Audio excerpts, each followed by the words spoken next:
नमस्कार, मैं हूं आपके साथ सृष्टि श्रीवास्तव। आंध्र प्रदेश के उप मुख्यमंत्री पवन कल्याण अपने अंदाज के लिए जाने जाते हैं। जिस तरह से वो अपनी बात रखते हैं उसको लोग खूब पसंद करते हैं। कहीं किसी की गलती होती है तो वो अपनी सरकार पर भी सवाल उठाने से पीछे नहीं हटते हैं। इसी बीच पवन कल्याण मीडिया पर भड़कने को लेकर चर्चा में आ गए हैं। चौंकाने वाली बात यह थी कि पवन कल्याण एक्टर अल्लू अर्जुन का नाम सुन भड़के थे। चलिए आपको भी बताते हैं पूरी खबर के बारे में। आपको ये तो पता ही होगा कि कुछ दिनों पहले साउथ एक्टर अल्लू अर्जुन अपनी फिल्म पुष्पा 2 की वजह से विवादों में आ गए थे, क्योंकि पुष्पा 2 के प्रीमियर के दौरान भगदड़ हुई थी और इसी भगदड़ में एक महिला की जान चली गई थी। इसके बाद अल्लू अर्जुन को गिरफ्तार किया गया था। इसी को लेकर पवन कल्याण से सवाल हुआ। अल्लू अर्जुन के सवाल पर भड़के पवन कल्याण। अब क्योंकि पवन कल्याण के अल्लू अर्जुन भतीजे हैं, इसीलिए इस बड़े विवाद को लेकर उनसे सवाल हुआ। पवन कल्याण ने कडप्पा में राजीव गांधी आयुर्विज्ञान संस्थान का दौरा किया और मंडल परिषद विकास अधिकारी पर हाल ही में हुए हमले के बारे में बात की। इस दौरान अल्लू अर्जुन के मामले में उनसे सवाल हुआ तो वो नाराज हो गए और कहा कि वो यहाँ पर लोगों की मौत को लेकर बात कर रहे हैं और उनसे सिनेमा के बारे में पूछा जा रहा है। पवन कल्याण ने भड़कते हुए कहा, मैं यहाँ लोगों के मरने की बात कर रहा हूँ और आप सिनेमा के बारे में पूछ रहे हैं, थोड़ी संवेदना रखिए। आगे गुस्से में पवन कल्याण ने कहा, अपनी बहस को सिनेमा से आगे ले जाओ, मैं स्पष्ट बात करता हूँ। आइए हमारे राज्य में हो रहे अत्याचारों के बारे में बात करें।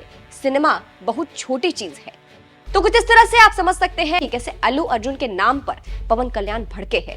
जैसे ही उनसे इस मामले में सवाल हुआ वो भड़क गए। ये खबर अब हर तरफ चर्चा में बनी हुई है, क्योंकि पवन कल्याण के भतीजे हैं अल्लू अर्जुन। ऐसे में इस तरह से उनके सवाल पर भड़कना पवन कल्याण का, ये खबर अब हर तरफ फैल रही है। क्या है पूरा मामला, अब आपको एक बार पूरा मामला समझा देते हैं। पुष्पा 2 के प्रीमियर के दौरान भगदड़ मच गई, क्योंकि अचानक से अल्लू अर्जुन किसी को भी बिना बताए थिएटर पहुंच गए थे। इसी भगदड़ में एक महिला की जान चली गई थी, जिसके बाद मामले में अल्लू अर्जुन को आरोपी बताते हुए उन्हें पुलिस ने गिरफ्तार किया था। हालांकि फिर उन्हें अंतरिम जमानत भी मिल गई थी। इस मामले को लेकर अल्लू अर्जुन ने क्या कुछ कहा था, अंत में आपको सुनाते हैं। इस खबर पर आपकी क्या राय है, कमेंट करके जरूर बताइएगा। नमस्कार। So, I had no idea about it, and I know that the child was the child was hurt, and they're admitted in the hospital. I had no idea. If I knew my child, I was watching the theaters with my own child, and my own two kids were there of the same age.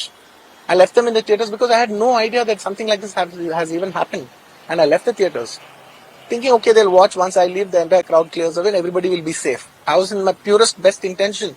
My intention is not to hurt anybody. My intention is to everybody come to theaters and enjoy the film. I did that for that. I live for that. That's my highest value. Anyways, coming back. Once next day I came to know, then I told all my close associates, everybody, to go immediately visit them. And they all visited them. And they said by the evening they've applied a case on me. They filed a case on me. So I cannot go visit them personally. From a legal standpoint, I couldn't visit them. I immediately wanted to see them. They said, no, last night you went to the theater, there was a chaos. If you come to the hospital now, it will be a chaos. And also from a legal standpoint, it will be extremely long. Please do not come and meet them. So I've been waiting. Need permission. Anyways, coming back. This is what has happened. I have no clue.